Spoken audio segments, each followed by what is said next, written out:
Good evening, everyone. Welcome to the Leland Town Council Candidate Forum, brought to you by the Brunswick Forest Residents Civic Association. My name is David Frankel, and I'm the association's founder. Before we get started, I would like you to please hold your applause until the end of the evening, with one exception. Please join me in recognizing all the volunteers who work tirelessly to help make this possible. Volunteers, please stand and take a bow.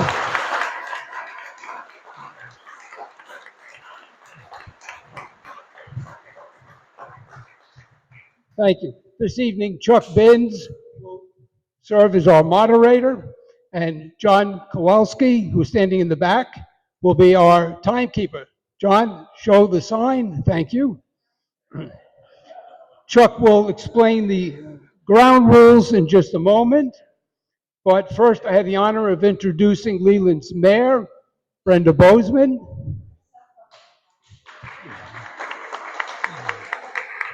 And Brenda has generously offered to take time from her schedule to join us tonight and share a few remarks. Thank you, Madam Mayor.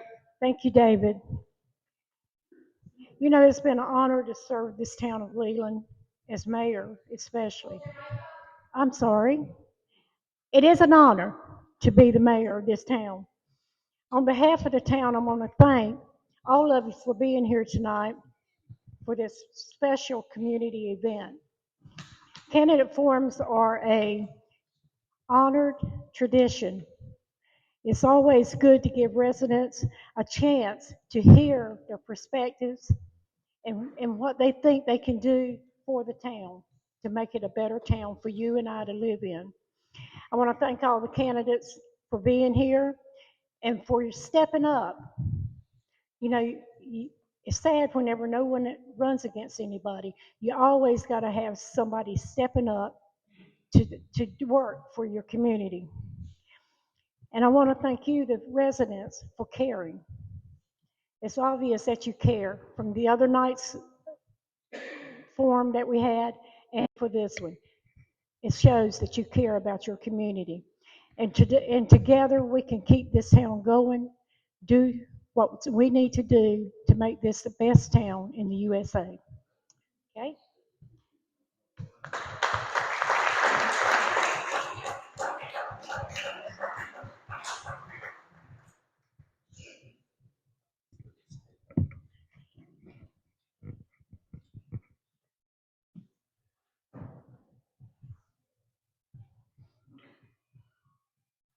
My name again is Chuck Vance. I'm a resident here in Brunswick Forest. And before we begin, the acoustics here are challenging. So please double check that your phone is on vibrate. Try that. The acoustics in here are challenging, so make sure your phone is on vibrate and please stay quiet so others can hear. And again, as Dave said, we'll hold the applause till the end. Tonight's questions were developed based on community issues with input from Brunswick Forest residents. Leland is now one of the fastest growing towns in the state. I think we're number 5, grown about close to 50% in the last, between 2020 and 2024. So much of our discussion will revolve around issues of rapid growth. So candidates, here are our ground rules. Each of you will have 2 minutes or up to 2 minutes to introduce yourselves and make opening remarks. Then I'll ask a series of questions on topics important to Brunswick Forest community and the voters. Each candidate will have a strict 2-minute max to answer each question. And our timekeeper in the back, John Kozlowski, will signal when 30 seconds are left. Show us your sign, John. There it is. Okay. And we'll signal when time is out. And the first question, the candidates, by the way, are seated in alphabetical order. The first question goes to candidate Waleed, who arrived here first. The candidate to her left, which would actually be Leland, over here, Mr. Hyer, will then answer the same question until all candidates have responded, and so on.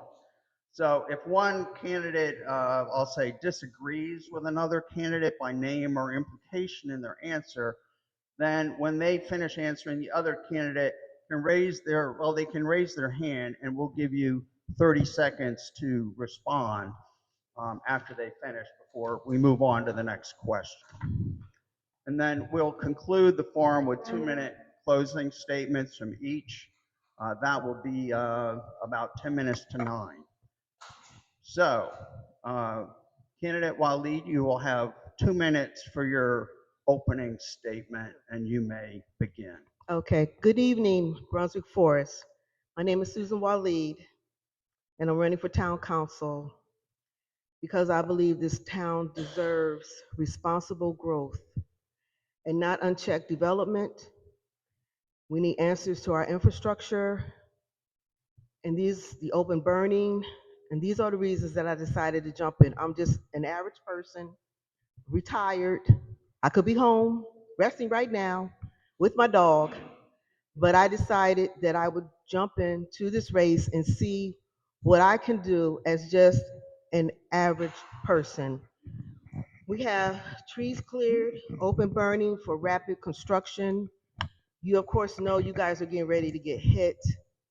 Across the street where they're building the Publix, I just saw 4, maybe more burn piles over there that they're going to be lighting to destroy those bushes and trees out there. We need to think about the quality of life. We need to think about our roads.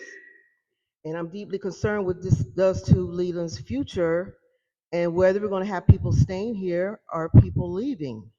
This is a great, great town. I love this town. I've been here for a little over 10 years, my husband and I and our dog, and we really, really love Leland, and it has changed so much since we've been here. But with that, I will ensure that I will try to do my best to get infrastructure under control, our roads, drainage, new projects that they have breaking through, because this town needs to grow smartly, and we need to protect our environment and keep the characters of this town as close to what they were when we first got in here. And I thank you.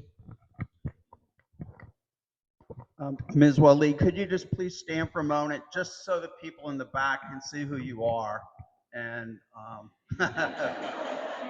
all right. Okay, Mr. Hyer. Would you like me to stand? Hey, good evening, everybody. My name is Leland Hyer. I am employed as an assistant principal at a high school in Bladen County. I really enjoy working with young adults and helping them get started with their careers and their academic life. My academic life, I have a bachelor's in political science from Georgia Southern University. I have 2 degrees from North Carolina universities. I have a degree in STEM education from NC State. Here, maybe there's some Pac fans here, but I also just finished a degree at UNCW, my second master's in school administration. I'm running for the town council because I feel like we have an absence of executive style leadership on the town council. And I want to just say that many of you see in your faces today, I have heard you when you say that you are concerned that we are growing and that we are growing too fast. I grew up in a smaller town south of Atlanta, about 60 miles, and my family used to go into Atlanta on the weekends. And I remember all the good things that growth brought Atlanta, but I remember all the bad things that growth brought to Atlanta. And I hope that some of those lessons, some opportunities that I've had to travel like Jacksonville, Florida, and Charleston, South Carolina, and see how they've handled growth, I want to bring those lessons here. My name is Leland Hyer, and I'm running for the town council. Thank you. Good evening, everyone. My name is Bill McHugh, and for the past 4 years, I've had the honor and the privilege of serving as your town councilman. I'm a husband and a father to a 2-year-old who said, "Good luck, Daddy," for the first time tonight as I left. So I'm considering that a great omen, because every time I get something new, something great always happens with her. About an hour ago, I was doing crayon rolls on the floor because we put her in a toddler dance class. So that gives you an idea of, how much it means to me to take time away from my family and my career to do this job. And it has been the greatest job I have ever had, even though it's incredibly challenging. In my day job, I work as an attorney. I'm in contract management for clinical research. I oversee the negotiation of contracts and budgets for clinical trials and site startup, helping to bring life-saving medicines to the market. It's an incredibly rewarding career, but I'm very distant from the reality. Working from my home office there, where doing this gives me the opportunity to be very close. In 2021, I ran on a platform of providing a safe, smart, and sustainable future for Leland. We all know that this town is growing fast. We're actually currently 14th in the nation for communities of our size as far as our rapid growth. We've added something like 8,000 residents in the 4 years that I've been here, and I want to make sure we stay ahead of things like critical infrastructure while ensuring that we preserve as much property as we can and move forward in a sustainable and environmentally manageable way. In the state of North Carolina, municipalities are very limited on what they can do to slow or stop growth. So what we need to do is make sure we stay ahead of its challenges. So I'm hoping over the next 2 hours or so, I get an opportunity to highlight some of the victories that we've had over the past 4 years, while also highlighting my plans for the future to make sure we continue on that path to a safe, smart, and sustainable future. Thank you.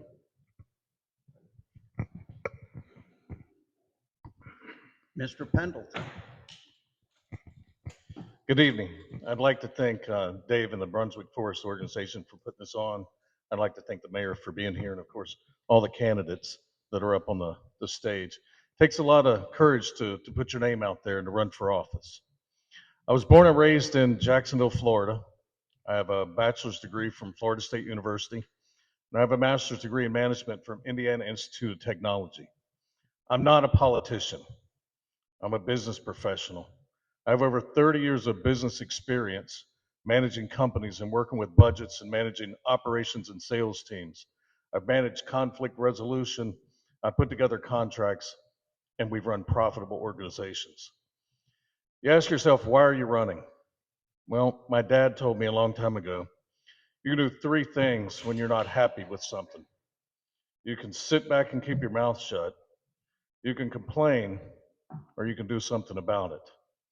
I'm a resident right here in Leland. I live in Brunswick Forest, just like most of you here. And I've experienced some of the same exact problems you have. We've seen the overdevelopment in our town. We've seen the constant burning by the developers. We've seen the traffic congestion on 17 continue to get worse and worse. We've seen the council acquiesce their power and their authority and hand it over to a town manager. And we've seen a complete lack of transparency on the part of the council. What I want to do is I want to put the power back in the hands of the people, and I want to be the resident first leader for this community. I ask you to vote for me, Frank Pendleton. Thank you. Mr. Robbins. Good evening, y'all. My name is Edgar Robbins, and first I want to give honor to God. Thank Him for letting me be here tonight, and thank you guys for coming out and inviting me here. Mr. Pendleton said, as I will repeat, I'm not a politician.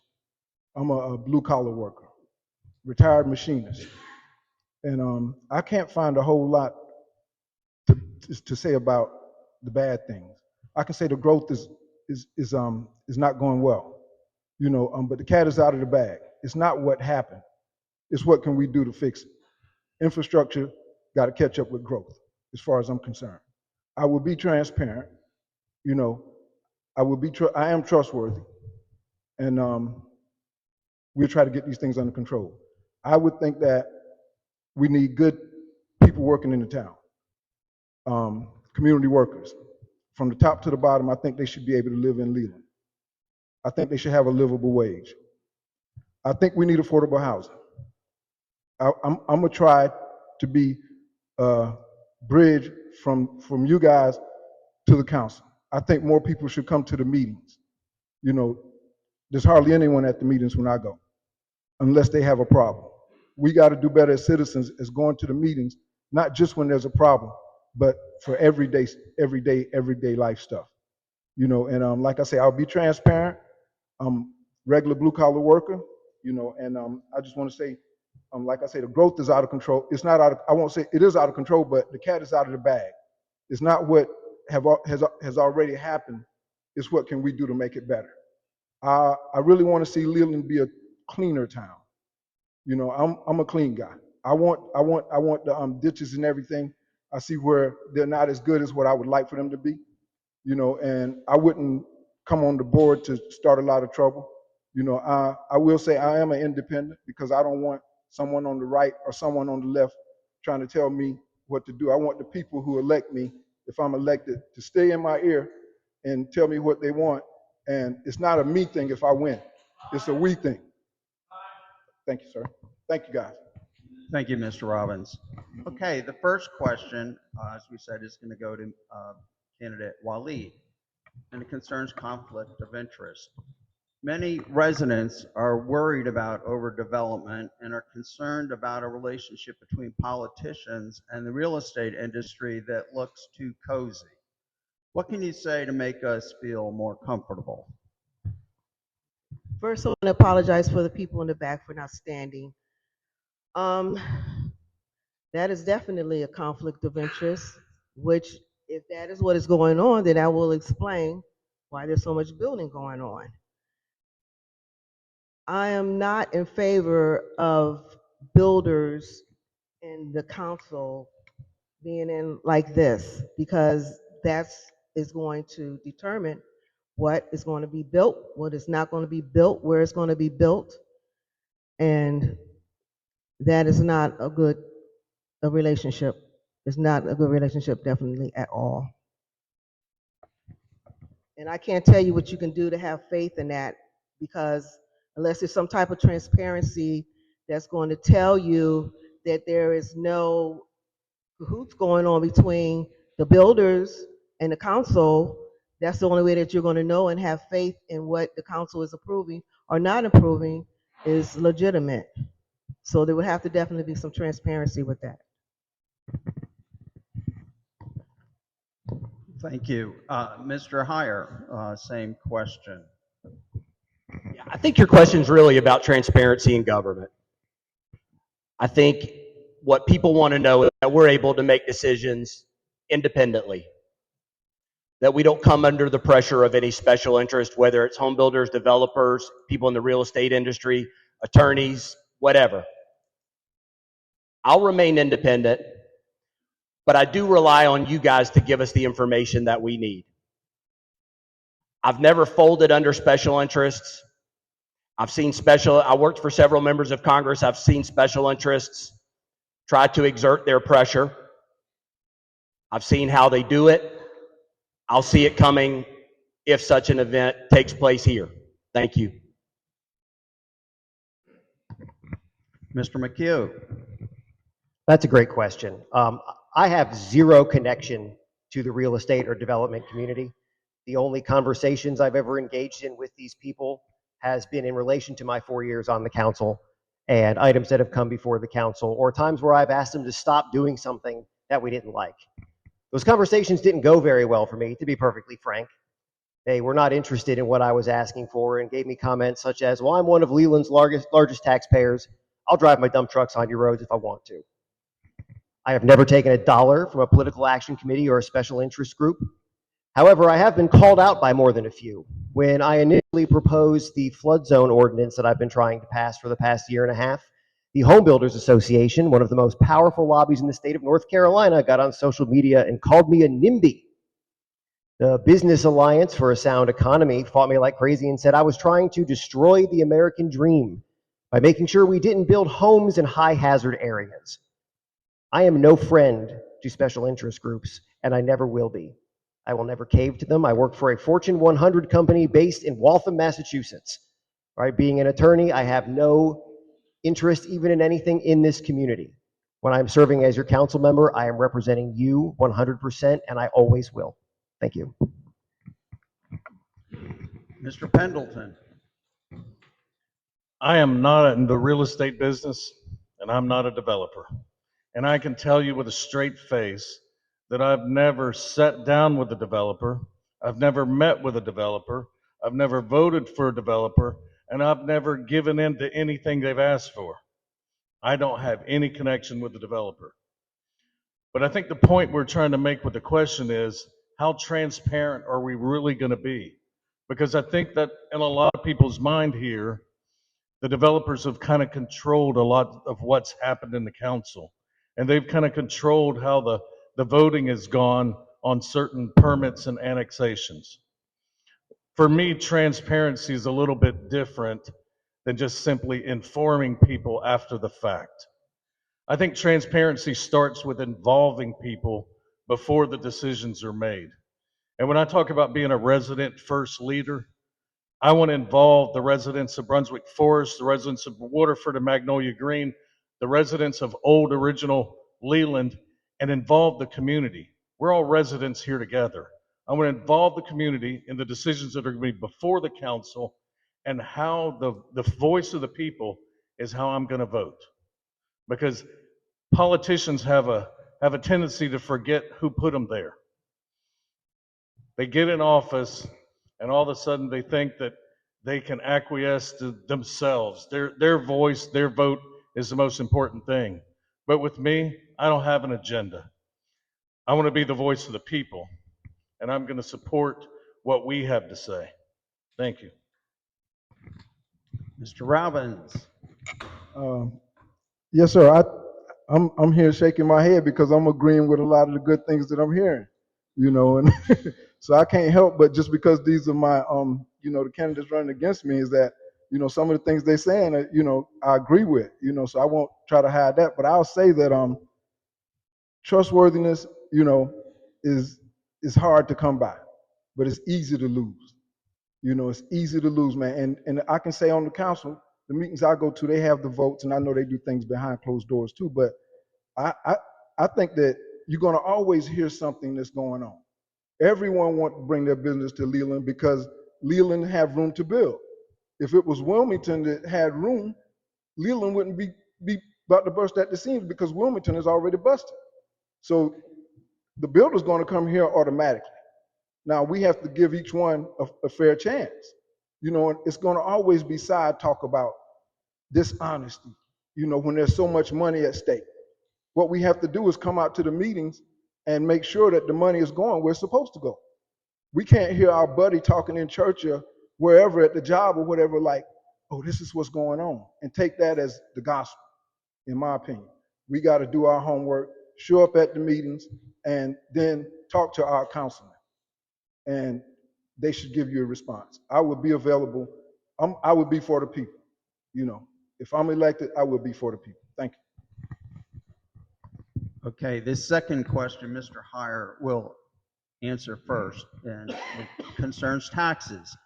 Last year, there was a major uproar over a proposal to increase local property taxes by 70%. Ultimately, a 17% increase was approved. Does this mean Leland is now facing a major shortfall? If not, what fat do you see in the Leland budget? What items do you want to add? What items do you want to cut? Thanks, Chuck. Hey, the first thing I'll tell you is when it comes to taxes, I want to keep taxes low. I'm proud of our status as one of the lowest taxed municipalities in the state. I want it to stay that way. Did I mention that I work in a public school? We get asked every year to do more with less. It's time we do the same with the town of Leland. Thank you. Mr. McHugh. Thank you. No, I don't believe we have any sort of shortfall. The 70% increase that was presented included a lot of future plan, a lot of the positive requests of the community, and all of you made it very, very clear that you want us to prioritize a low tax rate. I heard that message loud and clear. At our current rate of 27 cents, there are 23 municipalities of similar size to the town of Leland. Only 4 have a lower tax rate. I think we should stay that way, or we should do better.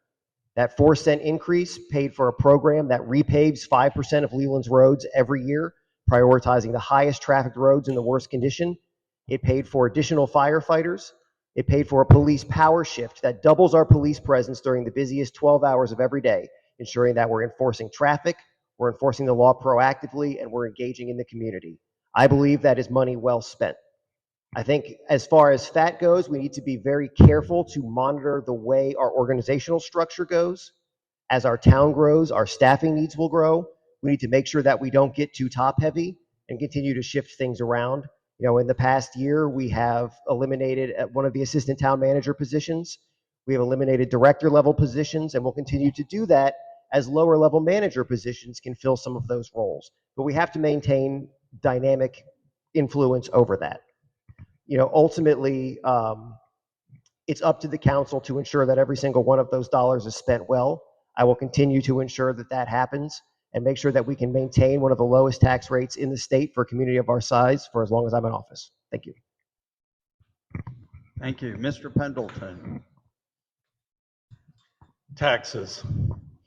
Very few words can a politician say that'll cause people to perk their ears up and listen up other than that word taxes. You know, many of us moved to Leland because of the low tax rate. We moved to Leland because it was a nice southern town where we got access to Wilmington and the restaurants. We got access to the beaches. We've got the southern charm of Leland. But we've come here and we've seen the roads congested. We've seen the tax rate increase. And this is the same council that attempted to shove a 70% tax increase down our throats. And they would have done so if it hadn't been for you. If we hadn't have seen an uprising of the people in this community that said, we're not going to take that. The council didn't have any other option but to listen. And they backed off of that 70% increase, and they gave us a 23% increase and told us that we got a deal. You know, when you talk about what would you cut, what would you leave, that's a large, loaded question. But I will tell you this: I've been in the business world for a long time. We've acquired companies, we've picked up divisions from other companies, and in most cases, you can eliminate 10% of the people and 10% of the cost right off the bat.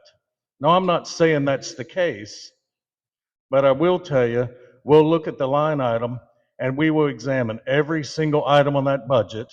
We'll put it before the people so you can see it, and we'll truly decide if it needs to be in the budget.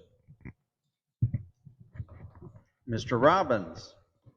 Yeah, I was at that meeting when the taxes was trying to be raised to an enormous amount, 70%. And I was against it too. I don't want my taxes raised either. You know, like I say, I'm a regular Joe, and I think it's just a case of too much too fast. You know, we got too much, and now we got to pay for it. It's just like running a good household.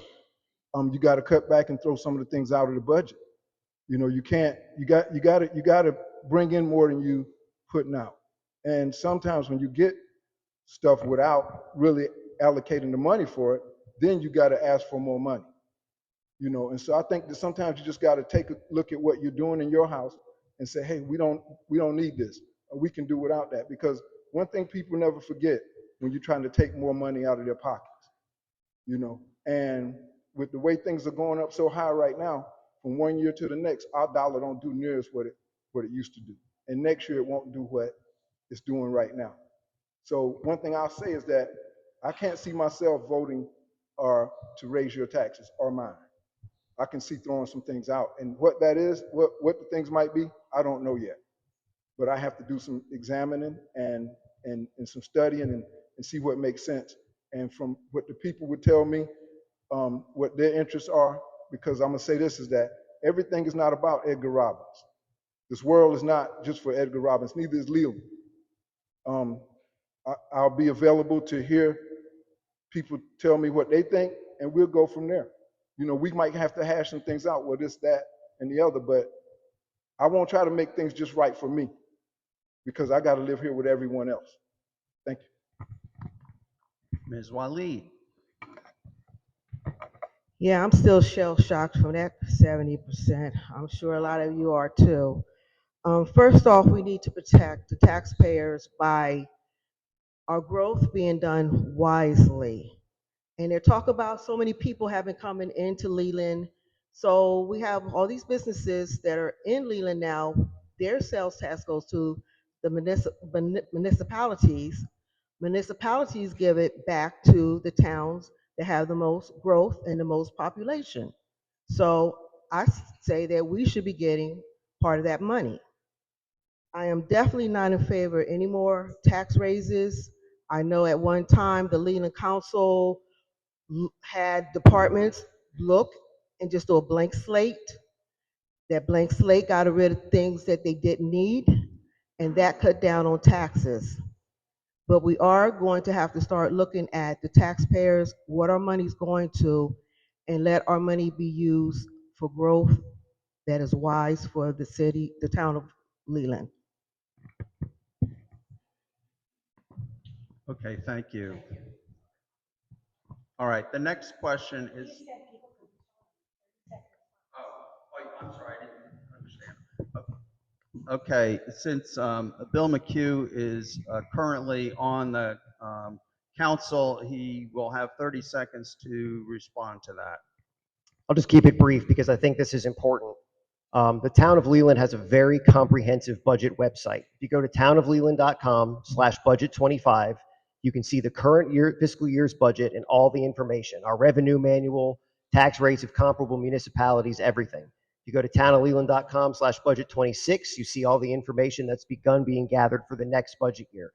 So all of that's available. If you have concerns, take a look, reach out to your council. Thank you. Thank you, Mr. McHugh. Okay, the next question you will answer first regarding open burning. The smoke from open burning can travel miles and poses a special hazard to many senior citizens, including those with asthma and other respiratory difficulties. North Carolina law gives broad power to towns to ban open burning. Would you support a ban on open burning? Why or why not? So the short answer is yes, absolutely, I would. Now, I think the characterization that we have broad authority to address it is a bit misleading, but we're currently looking into that. We had a discussion about this a couple years ago, and we got some advice on some things we could do that I wasn't really impressed with. But the larger issue was that none of the burning that was causing issues in Leland at the time was occurring within our jurisdiction. It was forestry burns, it was in the unincorporated county, it was in Boiling Springs Lakes. So we just kind of moved on until it became a real issue. Now, over the summer, some folks from Brunswick Forest came in and brought to my attention and the entire council's attention what was going on in this area. Those people that reached out, I wrote their addresses down from public comment. I drove to their houses the next time I heard about smoke. I rolled down the window of my truck. I stuck my head out and I went, and they were not kidding. So we are currently working on this as a council. We're working to set a special workshop to discuss this sometime in November. We believe we have a tentative date, but we should set it at the next council meeting.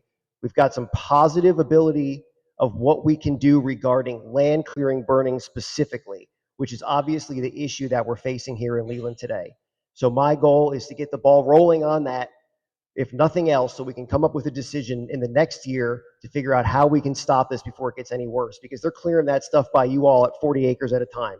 We're not talking about a couple of days of burning, a couple of weeks of burning. We're talking about months or years of potential burning that you're all going to have to deal with, and we want to shut it down. Thank you. Thank you. Go ahead, Mr. Pendleton. Like I said before, I live in Brunswick Forest. I live in the back. And when I decided to run, I walked around, I asked a bunch of neighbors, what are some of the issues that are affecting you? Every single one of them said open burning. Every one of them. I smell the smoke in our yard. You can't sit on the front, you can't sit in the back. We get ash on our vehicle, we get ash on our house, and I'm sure you experience the same thing. No disrespect, but they've been building homes in Brunswick Forest since 2006. Did the council just now start smelling the smoke? I mean, when I made this an issue early this summer, and I talked about the open burning, I was told that the burning had absolutely nothing to do with the developers.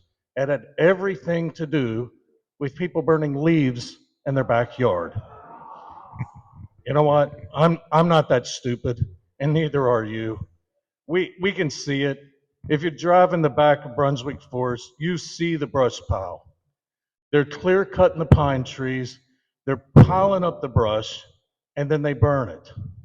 And then the council says, we'll have to look into this and we're going to have meetings about it.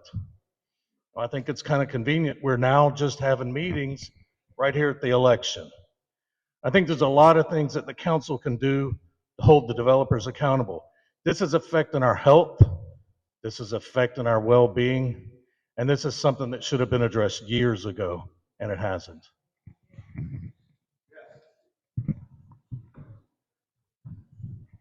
Mr. Robbins. Yeah, I would have to agree with Mr. Pendleton on that. I was at a meeting, town council meeting, and the burn issue came up, and I don't feel it as much as probably Brunswick Forest do, because if they're burning right back there, I've never been back where he's talking about. But I do see it on Village Road a little bit, and everywhere they're building at. And I would say this is that sometimes you got to be proactive. That's what I was saying when the cat is out the bag. Some things we should have looked at, or either asked some of our neighboring towns what was their policy. Because I never see burning in Wilmington. They were building there too. I don't see the burning. So we have to create relationships with other counties. We don't have to reinvent the ball. We just got to act. If you don't know something, what you do. Where I was working, if I didn't know something, I go ask my partner or someone else across the shop. Hey man, how you do this or how you do that? It's not reinventing the wheel. It's just common sense of going to find out, putting it in action. I'm much his opinion. We should have done something a long time ago. And I'm not a guy who go try to point the finger at everybody. I'm the guy who try to fix the stuff, that we facing. So my day one question would be, how are we going to, one of my day one questions would be, how are we going to create a burn ban? What can we do to make it better? Because man, it make people sick. It make you where you can't enjoy your house. All the stuff it make you have. So yeah, we definitely need to address it, and that would be one of my issues day one. And it shouldn't have taken this long. And I'm not the guy to try to point the finger, but it is what it is. We need to do better. Thank you. Ms. Waleed. Okay. Going to Rutgers University, I just research. When my husband and I first came down here and we saw a big cloud of smoke, I'm like, oh my God, something's on fire. And then we found out, no, it wasn't a fire. They were just burning to clear land for developments. I'm like, they do what? Never heard of it. So, being one that likes to research, I found a couple of things that can be done instead of burning, such as wood chips can be used as a buffer and a nitrogen source for the environment. Wood chips can be sold. They can be used for animal bedding, landscaping, material for plants. Air curtain incinerators, they're using them now, but hey, you're still getting smoke in the air. Maybe not as bad as the open burning, but you're still getting smoke, damage to your lungs. Composting, biomass fuel for renewable energy.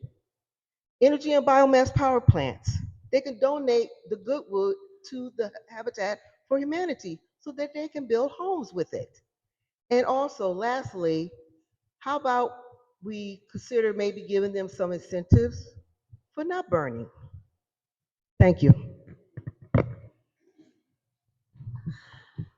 Just to be clear on that point, all of the candidates, please raise your hand if you are in favor of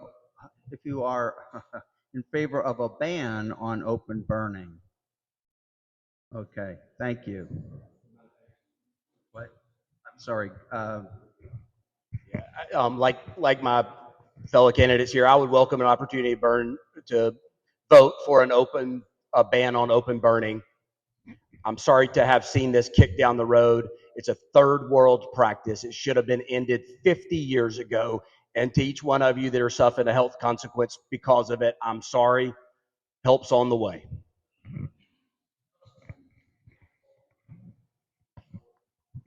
Okay, let's see. Next question, Mr. Pendleton, you will answer first. It concerns Jackie's Creek development. Last month, the town council annexed and rezoned a nearly 1,200-acre tract right next to Brunswick Forest known as Jackie's Creek. This low-lying area extends all the way to Route 133, and the creek helps carry storm runoff to the Brunswick River. If elected, how will you ensure that no major development is approved until all traffic and environmental studies and detailed site plans are complete and available for council and residents to review? Yeah, that's an interesting question. Jackie's Creek, that's been a hot topic in the last couple of weeks. You know, I was at the town council meeting in September, and I listened tentatively with the passion that the people spoke out and said, no, we don't want this. No, we don't want apartment buildings. No, we don't want 1,200 units. But you know what the council did? They went ahead and unanimously approved it. So I think it's almost a moot point to discuss Jackie's Creek because it's already been annexed. But now what we try to do now is mitigate some of the damage. You know, I think it was convenient that they told us that we're going to put a limited number of single family homes in there.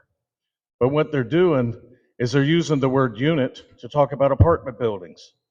And you can have anywhere from 30 to 50 or more people living in one apartment building. I thought it would have been prudent for them to put off a vote on this Jackie's Creek annexation until after the election. This is an issue that is so important to the community, and it raised such passion in the people. I thought it would have been prudent to table it and to get more impact from the community. But no, they went ahead and they pushed it through. They pushed it through and they had no traffic study. They talk about flood zone. Well, this really isn't a flood zone issue. This is a stormwater mitigation issue. Everybody that lives in Brunswick Forest has seen the stormwater issues, and every time it rains, we get flooding. So I think this is something that we're going to have to deal with, and we're going to have to make some hard decisions. Mr. Robbins. Yes, concerning Jackie's Creek, we're gonna have to, it's already been approved, so we gotta go from there. We have town people, in positions that go through the state for these types of things. And we're gonna have to make sure that however the building goes, is that it's less flooding as possible, take up less green space as possible. And revisit what's already been approved and see what we might not can do that we said we would do. You know, we might have to revisit and see if we can, go back a little and see if we can renege on some of the stuff that's been approved. And yeah, we don't want to build apartment buildings in low-lying areas. Really, I think we got enough apartment buildings in Leland without, I don't care where you put them at. You know what I'm saying? So I just can't see that is making sense to me. So I would love to see that revisited and with the new council convening and go from there, if that's possible. It's my opinion. Thank you. Ms. Waleed. Okay, I'm sure Bill will probably expand on this, but they annexed it so that we can decide what can and cannot be done with Jackie's Creek. So that's why it was annexed, so that we can try to maintain green space and on that type of thing. But moving forward, Bill 267 grandfathered in a bunch of places that want to annex into Leland. So correct me if I'm wrong. So I don't know what going further we're going to get here as far as buildings or apartments or homes. I'm just hoping and praying that we can maintain some of our green space. We can stop this open burning and that we can have more control over these developments. Thank you. Mr. Hyer, go ahead. Yeah, I thought it was perfect. I thought it was a great idea to annex Jackie's Creek. I understand that people don't like development. I understand that people thought that think that it is time to stop overdevelopment, and I stand with you in several aspects there. I didn't think Jackie's Creek was the place to plant the flag. It was a donut hole surrounded by Leland. If you want to see problems, don't annex it. Let the county continue to control it. The county Let the county continue to control it and see what problems we have. It just made sense. They want to be part of our town. We welcomed them in, and the council voted it in. So I guess now we discuss the next step. Mr. McHugh, I know you're anxious to answer this one. I'm going to need more than 2 minutes. First of all, this was already zoned in the county, right? Annexing and rezoning the property does not grant the right to develop. That exists with the land. It was zoned for commercial and residential. Under county rules, you could build apartments on every single section of that land under that zoning. Now you can't. Mr. Pendleton's point about an apartment building being one unit, that's not true. An apartment is one unit. So if they decided to build the 3,600 apartment units they were allotted on that 600 acres, you'd have a half a dozen small apartment buildings and 550 undeveloped acres, which I think would be a win for everybody. As far as flood zones, traffic studies, all that, that comes as part of technical review. So what will happen when they decide they want to develop, the developer will submit plans to the town of Leland, and they will have to go through our technical review checklist. They'll have to do wetland studies, flood zone studies, traffic studies. They'll have to check each and every single one of those boxes before they're able to break ground. Any roadway improvements that are required by that traffic study will be done by the developer at their expense. We are a very long way from anything happening here, but it is now under our zoning. So the PUD zoning, for example, in the middle of that property for the neighborhood, the previous zoning under the county allowed 7 units per acre. The zoning under Leland allows 6. We've taken 1,200 potential units out of that section just by rezoning it in the town. And then we put the flex code in the front, which will allow for unique style development, mixed use, walkability, mixed use buildings, and a potential hospital site, which is incredibly important for this community and this region as a whole. That's the ultimate goal, is to get a hospital there on 17, and annexing this property and putting it under our control will help us achieve that goal. Mr. Pendleton. I don't believe for 1 minute that the developer would allow that land to be annexed into Leland if they hadn't already had a good idea of what they were going to be able to build. I think they would have left it right there. I mentioned earlier I'm from Florida. I've dealt with hurricanes and hurricane evacuations for much of my life. Living in Brunswick Forest, we have 3 egress. We can leave through Mallory Creek, we can leave through Brunswick Forest Parkway, or we can leave through K Todd Road. And with all the development, if we have a storm come through,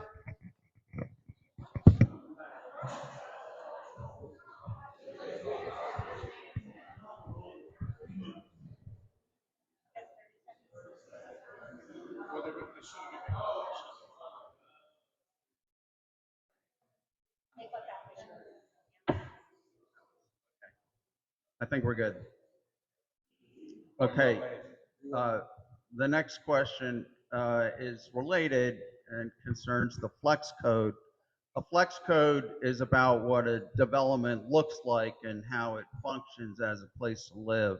The Jackie's Creek project includes 512 acres of flex code zoning, which allows 7-story buildings and removes traditional density limits. How will you make sure these projects actually create walkable, balanced communities, not just high-density growth without matching roads, schools, or services? And Mr. Robbins, that goes to you first. Thank you, sir. Yes, as Mr. McHugh said, I know that I'm not an expert on all this stuff, so I won't try to make you think I am, but I know the town of Leland have employees in these fields that have to send out surveys and studies through the state to make sure that everything is good when it comes to the sidewalks and everything in the communities. And I think we have to lean on the employees to do their job. You know, everyone up here is not going to be an expert in everything. Some people might act like they are, but they're not going to be an expert in everything. So you got to lean on the people you hire to do what they're supposed to do and then check behind them as a board. You know, and the people will see more than what we will see because you live in the community. If you see something going wrong, then you come and say something to someone and let them get out and attack that situation. I think that we have to make sure we have good sidewalks, good drainage, and good traffic flow. With the way we're building right now, we don't have that. We don't even have the roads right now necessary for the people we have here. I say for the town of Leland is that let's deal with what we have here as much as we can, that as much as we haven't let out the bag already. Sensible growth, we already have grown much faster than we planned on. You know, and I'm not saying it's this board, the current board, or anyone else. You know, it just happened so fast but now it's up to us to correct some of these things and not let it happen in the future, like this project coming up right now. So we got to do some studying. You know, I won't say I'm an expert on that, but I would definitely look at it, and I would depend on the citizens to guide me along and tell me, hey, this is what we should do or this is what we shouldn't do. Your opinion is what counts. Thank you. Ms. Waleed? Okay, I'm sure whatever they're going to put there is going to have to be approved by the council. So they're going to have to submit some type of plat diagram or a blueprint diagram. It's going to have to be looked at. They need to evaluate streets with all our flooding. We might consider smaller streets, smaller sidewalks. That would help with some of the flooding. They're going to have some green space in there, I'm sure.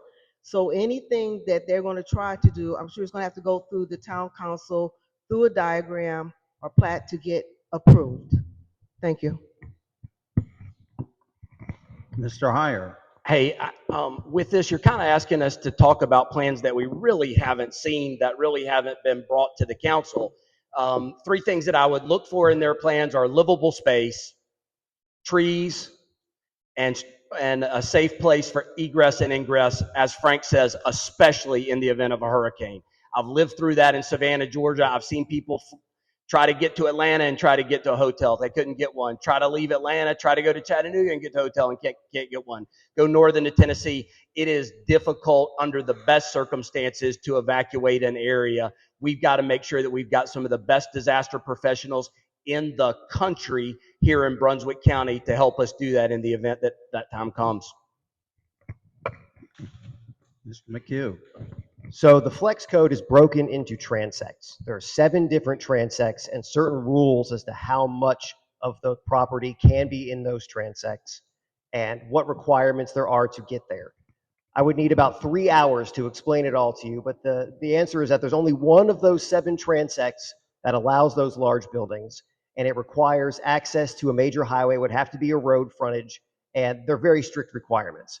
How do we ensure that the area is walkable? We do that through the zoning code. The requirements in the zoning code for the flex code, for walkability, for setbacks, guarantees that, because if you don't meet those, you can't build there. And it's built to create a downtown feel. That's the idea, is to generate that downtown area or that Mayfair type area that the town of Leland needs and wants right in the heart of our community. There will be connector roads throughout the community. I can guarantee you that. The idea behind those connections is to make sure that everyone in between US 17 and 133, that's Brunswick Forest, all the way over through Walmart, can cross all through that side of town without ever having to drive on 17, 133, 74, 76. That's what the town of Leland can do to help pull traffic off of roads like 17, 74, 76, and 133, because we can't control those. We can't make DOT expand them, but we can take action to help pull some of that traffic off and to help alleviate them as we see this growth. So that's part of the long-term plan, and one of the reasons, as Mr. Hyer pointed out, that we needed to fill in that donut hole, because the county doesn't build roads. If this was built within the county, it'd be filled with gated communities and private roads that we may not have access to, and we would have lost that interconnectivity as well as losing any and all oversight over the project. So this is an absolute long-term win for Leland, and I'm happy to talk to y'all about it more if you feel like getting bored to death in the parking lot after this. Thank you. Mr. Pendleton? When we talk about flex zone, these are areas where they're either adjacent to major thoroughfares like 17 or 133, or they're in an area that has a propensity not just for flooding, but for not draining. If you look at this entire area, this was a swamp at one time. All of it was a swamp. And then the paper companies come in and they plant pines in here. And the pines dry up some of that water. But that's what this was. This was all planted pines. And they come in and they start cutting these pine trees out and they start putting homes on top. And it just amazes me. I live in the back of Brunswick Forest. When we bought our lot, we came back and we looked at our lot several times because I wanted to see how the water was draining. And guess what? It didn't. It held water. So I've got 8 French drains in our yard just to pull the water off. So it amazes me how we can continue to grant permits to build in areas that's either a flood zone or we don't have proper stormwater mitigation, and then we act surprised when it floods. You know, we talk about this downtown area through Jackie's Creek. How much traffic is it really going to pull off 17? And if that's truly going to be our Mayberry RFD downtown, do we really want that much traffic going through our walkable community? I think not. I think we need to do more studying and more looking at this before we just arbitrarily grant these permits and let people come in and start building. Mr. Robbins. We went all the way around, I'm sorry. Okay, so the next question is regarding something called adequate public facilities. It goes to you, Ms. Waleed, first. Leland is facing rapid growth, which raises concerns about infrastructure capacity. An adequate public facilities ordinance would require developers who are proposing new developments to demonstrate that public services like roads, schools, clean water, and emergency response are adequate. Would you support such an ordinance? Why or why not? There is no why not. They should be. And I would love to see them doing more than 2 accesses out of a community. That would be great to alleviate some of the traffic on 17, hopefully.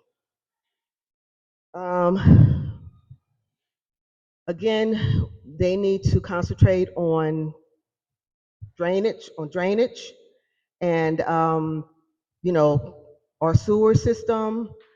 They're really not responsible for any roads outside of their development. So anything that they're going to do is going to be done within the development. But there are things, like I said, that they can do within the development to help with flooding, with the sewers. Could you hold the mic just a little bit further sorry. away? Just a little bit too loud. Okay, you know, the draining and this and within the units. So that's my response. Thank you. Mr. Hyer. Yeah, the question was about an adequate public services ordinance. I can tell you that I lament the fact that we don't have impact fees in North Carolina. When someone comes and they say they want to develop and we see that there's the clear need for a school or a road or any other piece of infrastructure that that development might create, we can't charge them that. When the system is flawed, let's say so. The system there is flawed. Nowhere can you see it better than this community. We should have some type of impact fees. I don't know. I guess an adequate public services ordinance is aimed at addressing that. I would be for that. I regret we don't have impact fees in North Carolina, but I do think when a developer creates the need for infrastructure that they should be there to participate in the cost. Thank you. Yeah, I absolutely agree that this would be a great idea, but everything I know about the law in the state of North Carolina tells me that this would be illegal. Under the current state laws, Mr. Hyer stated, we can't charge development impact fees. And anything we do to slow down development would require us to prove affirmatively that we lacked any of these adequate public facilities.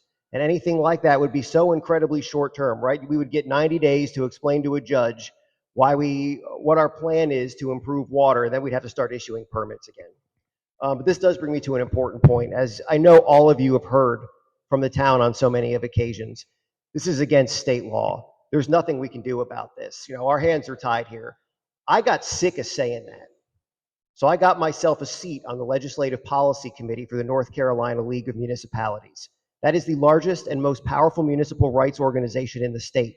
And now I sit at the table and help set the legislative agenda for that. And guess what's on that agenda? Money for local roads, discussions about impact fees, protection of extraterritorial jurisdiction, repealing Senate Bill 382, which eliminated the ability of local governments to downzone, which means it is illegal for every town in the state of North Carolina to reduce the density in any zoning ordinance or involuntarily rezone a piece of property to reduce the density. So as I talked about our planned unit development, it's currently at 6 units per acre. If we decided we wanted to reduce it to 5, we would have to get the consent of every single property owner in a planned unit development. That includes all of you. One of you objects, we don't get to do it. This is what the town is up against in the state of North Carolina, and that's what I've done to continue to fight it. I was just appointed to another term on that committee, and I'd like to keep serving, and I'm going to keep fighting for you there. Public services and infrastructure, they drive our daily lives. I mean, as we continue to grow, we need to make sure that we've got the infrastructure that's going to be able to support us. We need the fire, we need the police, we need the water, we need the electricity, we need cell phone coverage. Many of you that live in Brunswick Forest, we don't even have adequate cell phone service. There's two kind of people in this world. There's can-do people and can't-do people.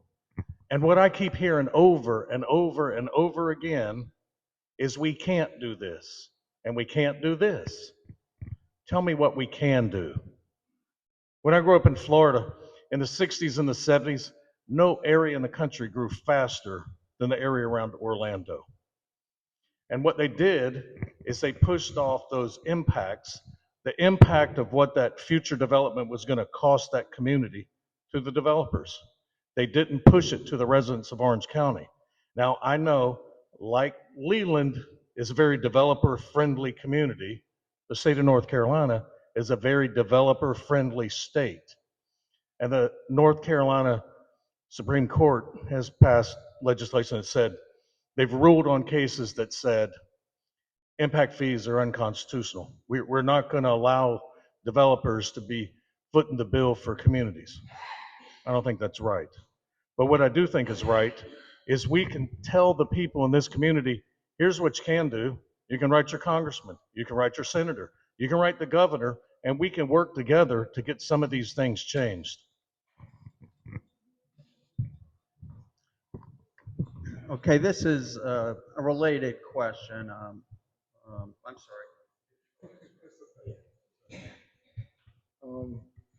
Yes, I would support that ordinance, but from having gone to the meetings and learning more about some of the things you can and can't do, I learned that that is against the law. And everything that's going on in Leland, we won't be able to do as a council, and that's why we have to keep voting on every other office that's available for us to vote for, all our state legislatures. And we have to keep in touch with them to let them know what we are dealing with in Leland. But I mean, a lot of people can say a lot of things, but the council is not going to be able to change everything, but I'll be transparent in letting you know what I know, and then you can let me know what you know, and then we'll both be smarter. We might can get something done like that, but the council won't be able to change everything. And the reason I know some of this stuff because I go to some of the meetings, and I go to many more of the meetings since I've been retired. So, yeah, I would vote for it, but it wouldn't go anywhere. So, I mean, you guys would be happy to see my vote. That, yeah, Edgar voted for it. He's a good guy. That's about it. We have to vote for all the legislature in North Carolina and see what their platform is and get on that platform to let them know what you want for Leland and surrounding. Thank you. Ms. Waleed, did you answer that? I'm sorry. So we're up to Mr. Hyer, right? Okay, so the next question here is related to infrastructure costs. Okay, this question relates to infrastructure cost. And we've touched on it a little bit before, but in a growing community, there's always a need for new infrastructure. So what is the best way to finance new infrastructure in Leland? Do we need to give incentives to developers? Do we need to raise taxes on homeowners? If we can't push it to developers, what can we do? We can grow our tax base so that we don't have to pay more taxes.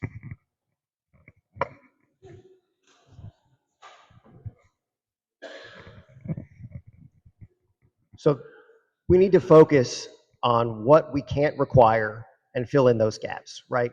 So when a developer comes in and builds a new community, all the roads that the homes are on, all the roads that run through the neighborhood are built by them at their expense. So what we need to do as a town is focus on connectivity, which is what we've done, and fill in those gaps, building small pieces of road that connect those communities to allow us to traverse the roads that were already bought and paid for by the developers. We've done that through our integrated mobility plan, which not only integrates connectivity for our community, but it also puts a focus on walkability and bikeability and how we can connect our sidewalk and our multi-use path networks. So that is basically step one, making sure that we're proactive in that we're planning ahead, and that we budget for it incrementally so it's not a big bill. The other side for infrastructure is maintenance. We have to make sure that we maintain it proactively. That's why I pushed for and supported our 5% resurfacing plan, where we resurface 5% of Leland's roads every year in perpetuity, ensuring that every road is built to a 20-year standard and it's on a 20-year life cycle. Because the worst thing you can do when you're trying to build new infrastructure is leave yourself a ticking time bomb of crumbling existing infrastructure. So we're addressing that proactively while looking for connectivity solutions and ways to reduce the cost for future infrastructure builds. And I think that's what we should continue to do over the next 4 years.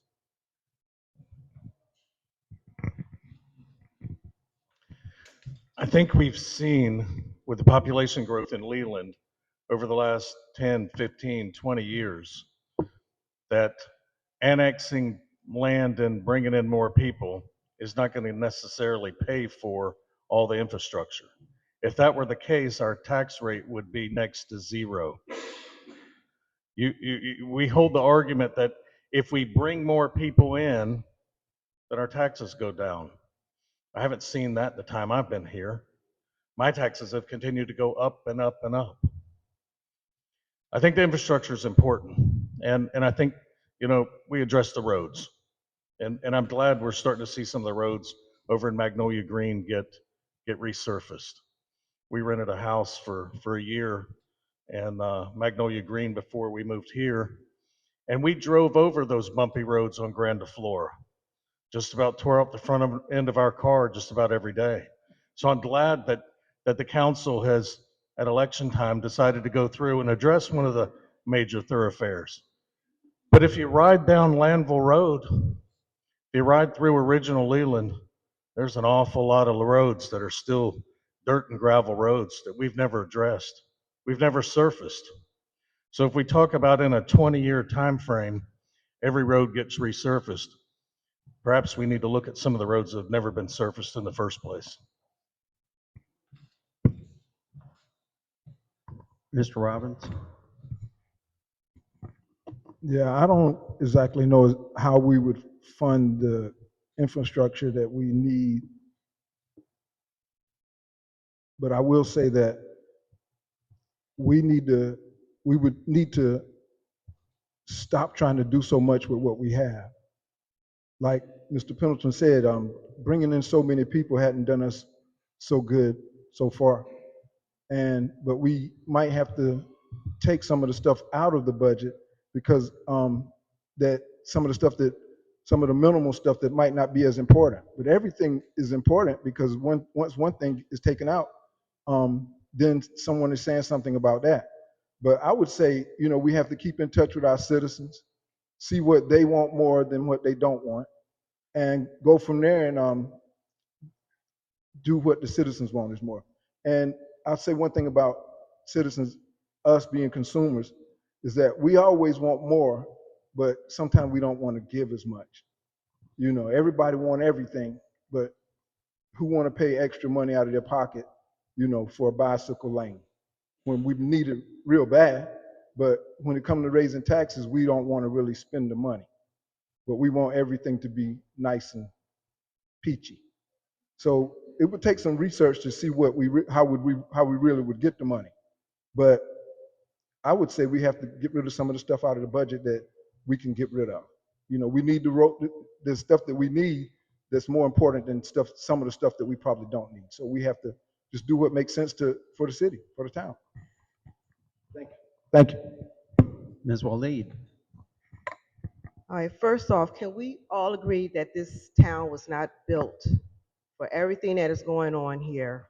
This was just a small town with small roads, and we just were not built for all these buildings and businesses and all that. So how do you fix it? I don't know. You can widen the roads. That's up to the Department of Transportation. But looking at the way the roads are made, I can't see how we can go to a 3-lane. But it would be nice if the builders would let us look at roads and services and allow those things to be fixed first before they decide to go in and build a unit that has like 2,000 people in it. Let me see. Yeah, again, this area was just not built for all this traffic, and our infrastructure does need to be fixed. And it's going to take us and Department of Transportation to try to fix it. But hopefully we'll be able to do it through grants and not raising our taxes. Thank you.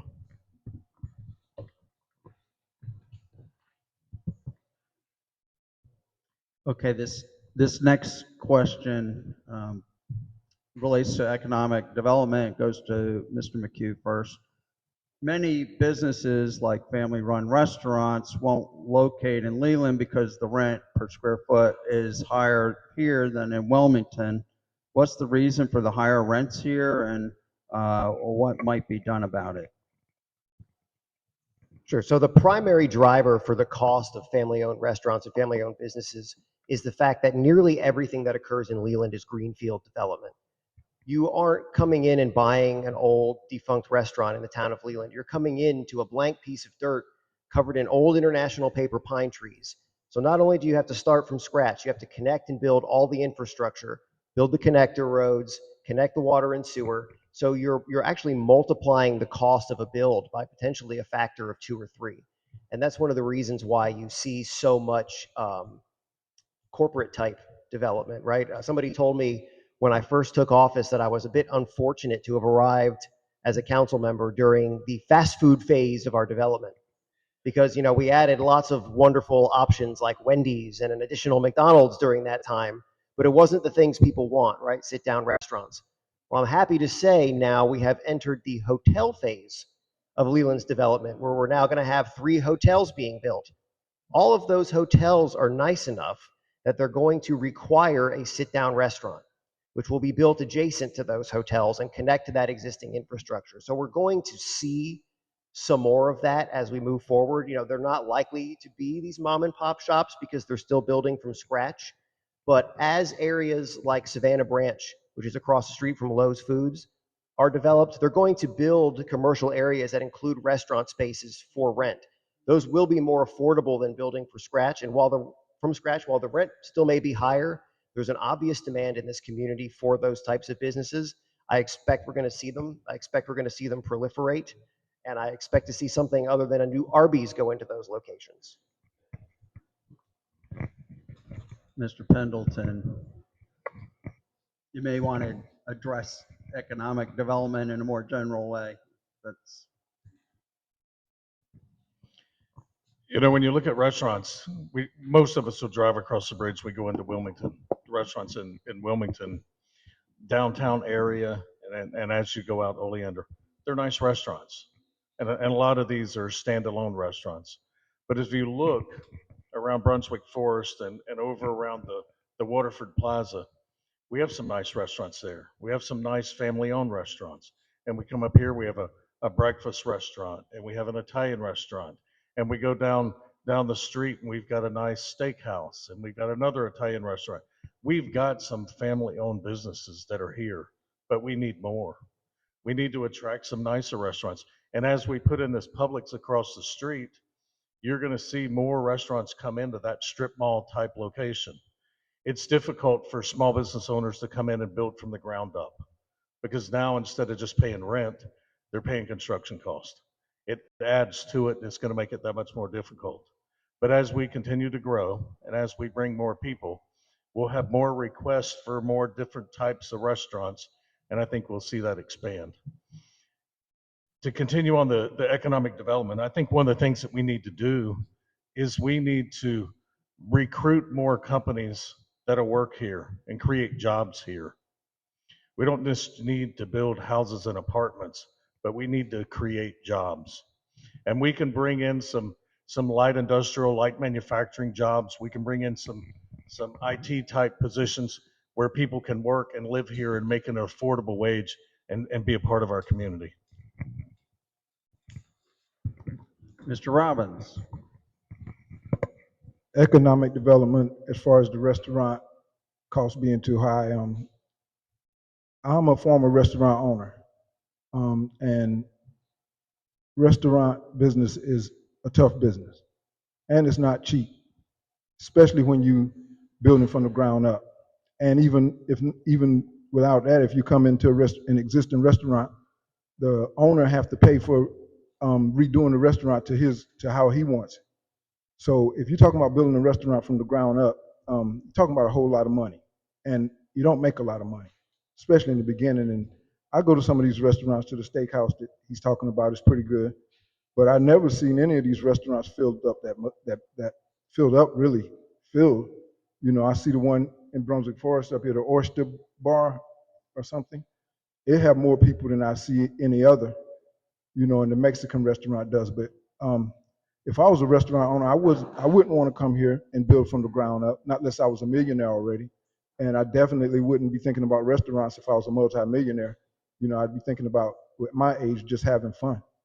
You know, so it takes a lot of money to do that. And so I guess with, like you said, some of the new Publix coming in town, that would be a good place to put a restaurant. You have some traffic flowing through there, but it's a tough sell. It's a tough sell to sell the restaurant business to a place where you don't have a lot of foot traffic. Thank you.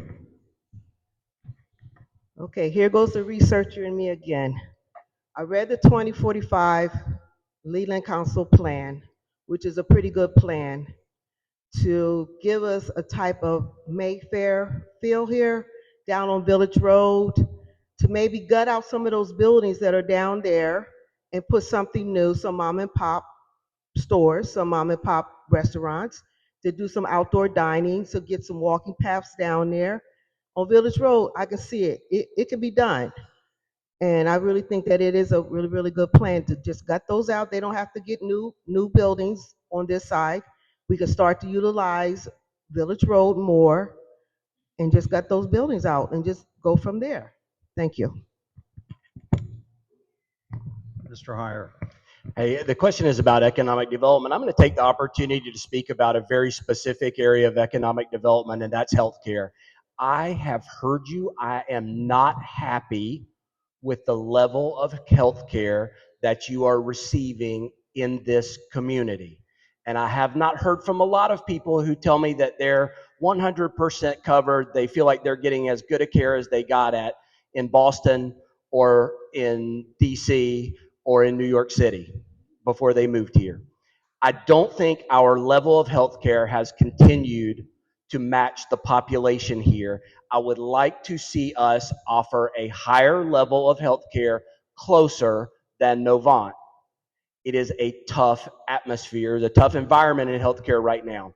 I really would like to see us have economic development policies that might bring those young, new doctors who are leaving those residency and fellowship programs and medical education institutions to this area. We have a lot we can offer them, but we can also offer them a wonderful patient base. Thank you. Okay, we're going to do one more question, and we've touched on it before, but I think it's important because a lot of people asked about it, just for further emphasis regarding transportation. Traffic congestion on Highway 17, Village Road, and other corridors affect daily life. Overweight trucks have ruined roads in Brunswick Forest. What are your plans for transportation improvement and protecting the streets? And this goes to Mr. Pendleton first. I actually spent a number of years in the transportation department and ran trucking companies. So I understand about DOT violations. I understand what gross vehicle weight is. And I can tell you right now, some of the trucks that are running up and down these roads, both NCDOT and Leland owned roads, are overweight. We need to have the NCDOT come in here and they can shut these guys down, because they're going to tear up our roads and they're going to continue to tear them up, and we foot the bill for it. We've seen so much congestion and traffic up on 17. We've seen the flooding and the congestion on 133. We've seen the expansion of traffic on Landville Road, and I haven't seen anything done about it. When we moved here, you could drive to Wilmington in the morning and get there in 15, 20 minutes. Now it takes almost an hour, and it's almost 2 or 3 times a week you see an accident. And if it takes an accident, you're missing your doctor appointment. You're missing whatever appointment that you had set up, and it's not your fault. Now, I understand these are controlled by the North Carolina Department of Transportation, but again, there's things that we as citizens can do. The council can be the voice championed by the people. This is the same group of people that stopped the stadium from being built. This is the same group of people that shut down the 70% tax increase. If we work together, then we can let the people in Raleigh hear us, and we can get our road situation addressed. Mr. Robbins. Yes, I couldn't agree more that we have a lot of work to do with the roads and the safety of the roads. We need more public transportation, first of all, in my opinion. I don't think we have as much as we need and will need. I took it upon myself to we need more traffic lights up on Lanville Road and Fletcher Road, and at the intersection of Lanville Road, Village Road, and Fletcher Road, up where the Kicking Mule is and the gas station. I travel the world. That's one of the most dangerous intersections I've ever seen in my life. So I called Raleigh and let them know what I thought was going on, and they said they already up on it and they're looking into it, and they're gonna that's in their budget. So I'll say, as citizens, we don't have to necessarily wait on someone and wait on everyone. When we see something, we need to say something. You know, the roads in Leland stand with all the people we have. It's a lot of work to be done. It's very dangerous, Village Road. You know, Old Fayetteville Road too, where North Brunswick and Leland Middle School is. I mean, we can pick anyone. Lanville Road. You know, no bike paths. You know, and yeah, it's a lot we could do, a lot of opportunity, and I would be one to address that. And I didn't wait. I'm already addressing it as a private citizen. So with the help of the citizens in here and elsewhere, we need to make Leland safer and have more transportation for everyone. Thank you. Okay, we don't control Route 17 or 311. That's the Department of Transportation. So it would be up to them what they want to do to try to help us with those roads. Also, as far as trucks coming through here, they could put a ton ban in that the trucks, if they are over a certain amount of weight, they can't come in. Also, they're considering widening Route 17 to have, so we can have a walking path, bicycles. I was even thinking golf carts to go across. That will alleviate some traffic if you're brave enough to cross that path. they're gonna have to do something because these people drive really crazy. So, yeah, to be able to access the 7-Eleven and the Walmart over there. But I mean, it's going to be a work in progress. And we are going to have to work with the Department of Transportation to try to figure out a solution. And as far as buses are concerned, buses stopping on Route 17, that's going to be another concern. So as I stated, it's all going to be a working process with all of us having to contribute. When I say all of us, I mean all of us, because I'm sure you guys have ideas rolling around in your head that can be used, and we need to it can be submitted, and we can look at it. Thank you. Mr. Hyer. Repeating the question again, is it about public transportation? Traffic congestion in other corridors. Overweight trucks are ruining our roads in Brunswick Forest. What are your plans for transportation improvement and protecting streets? In so many of these areas, what I see is that the authority of the council stops and it's about that far. That's where the role of advocacy starts. I've seen people in government advocate for positions that they didn't have authority, where they didn't necessarily have authority. That's where I feel like the current council could step into that leadership vacuum. We need a group of people in this community to step forward. One of the things that I have mentioned that I think we should have is a leadership Leland group. How many of you lived somewhere where you were part of Leadership Atlanta, Leadership Savannah, Leadership Charleston? Many of you I know are familiar with those programs. Let's start that here so that next time we don't have 5 candidates, that we have 20 qualified candidates that we can pull from, who know about the issues, who are ready to be pressed into service as members of this council. Let's fix that problem. The other issue I think that we need to have is a youth municipal leadership academy. Let's bring in some of the kids that I teach, that I work with every day, that are 17, 18, 19, 20, and let's get them into the public works department. Let's get them into the fire science programs. Let's get them into the police academies, and let's get them to fill that next generation of jobs. And then the very last thing is, how many of you are familiar with exploring? Exploring, like they have fire exploring posts, they have police exploring posts. They are places where kids can go to get get beginners experience. They're run by qualified professionals who wear badges and hold hoses. I think we need one of those in Leland. I think we need one with fire, and I think we need one with police, and I think we also need one with municipal service. Thank you. Mr. McHugh. So we touched a little bit on the actions that we're taking so far, right? We're repaving the 5% of the roads. We've added that police power shift, which helps us to at least ensure that the vehicles that are operating, these dump trucks that we're talking about destroying our roads, are at the very least street legal. At present, we don't have the ability to weigh them. That's something we need to look at. That plays into the advocacy that Mr. Hyer mentioned. We need to get DOT out here to help us enforce these rules. And that's one of the things I've done through my work on the policy committee, is continuing to advocate for alternative paths for municipal government to address these concerns, right? Additional funding for roads, for orphan road programs where DOT will adopt private roads that are, out of their service area, but the people that live on them may not be able to afford to repair them. We also have those 2 dynamic plans, the interconnectivity plan, as well as a Safe Streets for All initiative. The Safe Streets for All initiative is a way to help us drive our traffic fatalities down to a goal of 0. And that includes a lot of things, including these traffic lights. But to give you an idea of what the advocacy looks like with the NCDOT, Mayor Bozeman is our representative on the WMPO and has been for a long time. She's advocated very strongly for no tolls on a replacement bridge. She's constantly advocating for our area. There are 13 votes on the WMPO, and only 4 are in Brunswick County, all right? And they are Leland, Navassa, Brunswick County, and Belleville.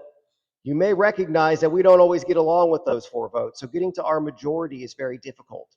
We recently got votes on WMPO to get a traffic light at the Village Road and Landvale Road intersection. It took about a decade just to get that traffic light. So this is a work in progress. So if you all want to help figure out which way to point your advocacy, please reach out, because we could use all the help we can get on that as well. Thank you. Thank you very much. I think everyone has answered that question. Okay, before we go to the concluding remarks, which we'll start here on the left end, I just want to remind the audience, first of all, thank you all for being here and participating in this. But I want to remind you of some important deadlines. Voter registration deadline is tomorrow. Absentee ballot request deadline is October 21st.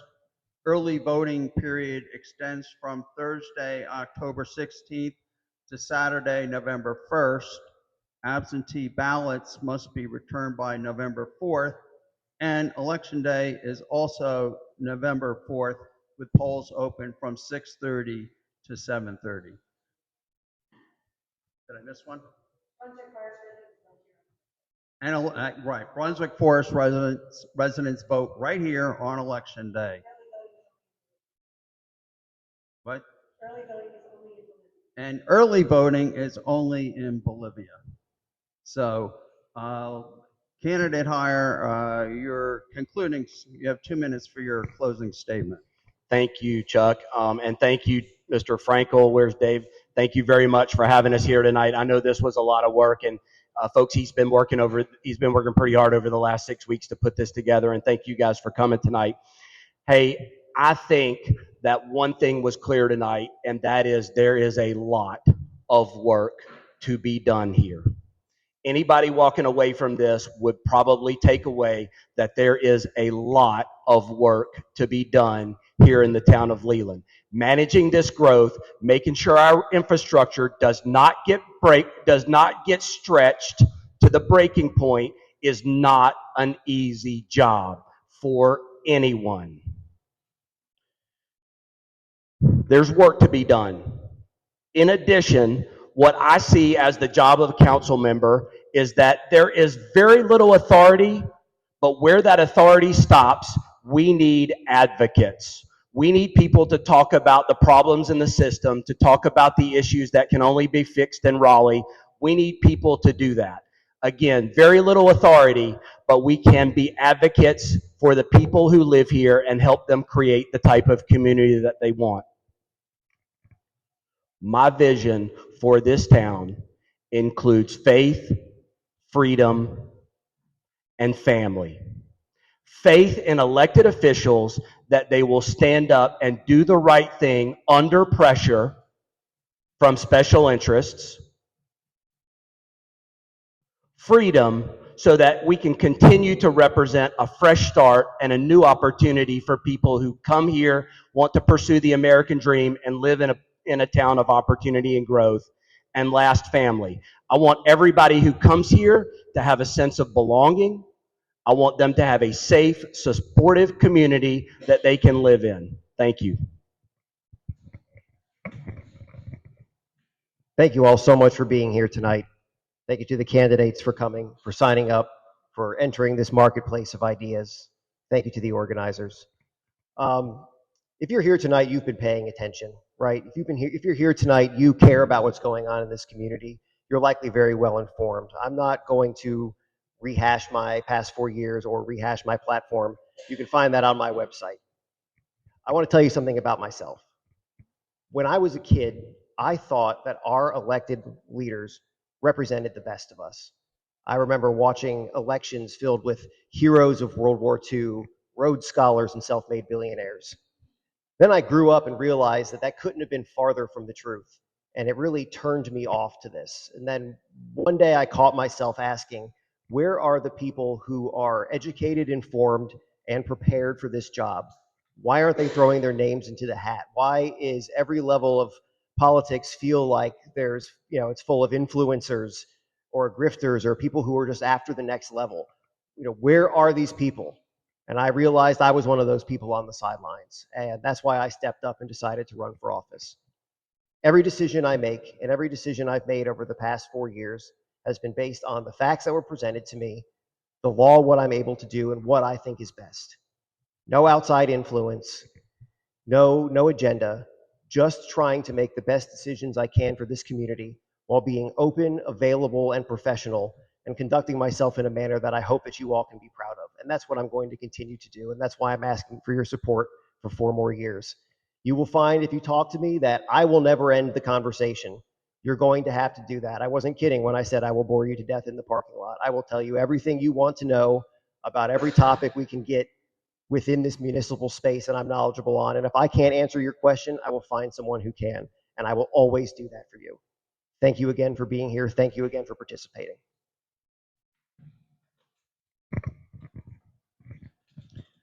Many of the people in this room had a job at one time or another. Some of you are fortunate enough to have been able to retire. Hats off to you. But those of you that are still working, at some point in your career, you get a job review. And you sit down with your boss or your manager or the owner of the company, and you look back at your year and you decide the things that you've done well, and you decide the things you need improvement on. Our system of government gives us affords us the opportunity that every person here, every voter, by casting your vote, you get to do a performance review on our elected officials. You can decide whether they've represented you well and they've done the job that you wanted. So if you're happy with the overcongestion and the overdevelopment, if you're happy with the traffic, if you're happy with the burning, if you're happy with them turning over financial responsibilities to the town manager, if you're happy with the lack of transparency, then God bless them. I think you should vote for the current council. But if you're not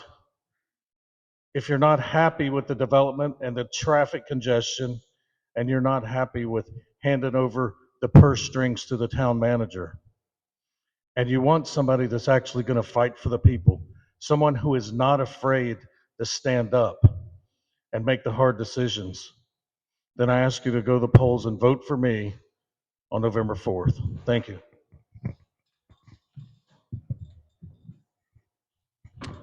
I want to thank you all for having me out today. Everyone who volunteered and for listening to me and my ideas. But I will say that my candidacy is not about me. It's not about Edgar Robbins. It's not even about Brunswick Forest. There's a whole lot of other people in Leland that I will be supporting. And I will take into account the things that Brunswick Forest need, but I will also take into account the other things that other people need. And I'm not the guy who, put down other people. I'm the guy who go to work.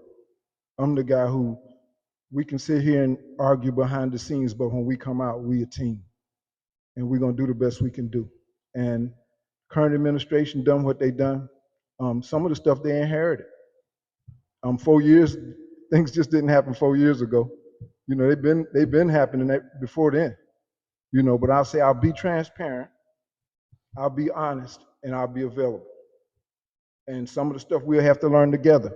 And I will say I spent most of my adult life in community service and free of charge.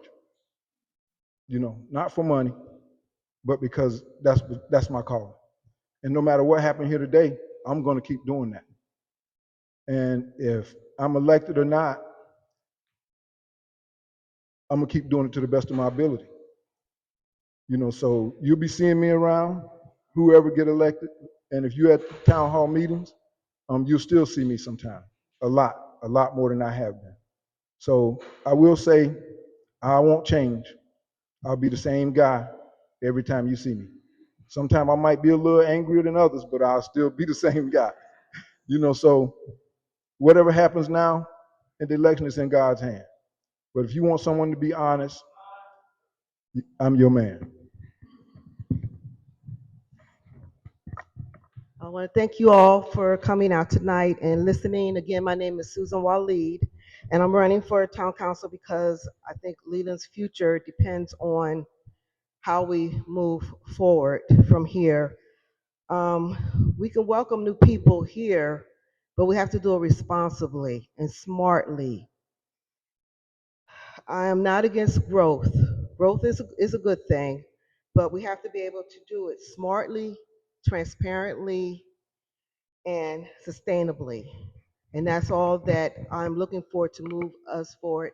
And I thank you all for listening again. Again, my name is Susan Waleed, and I'm asking for your support and for your vote. Thank you.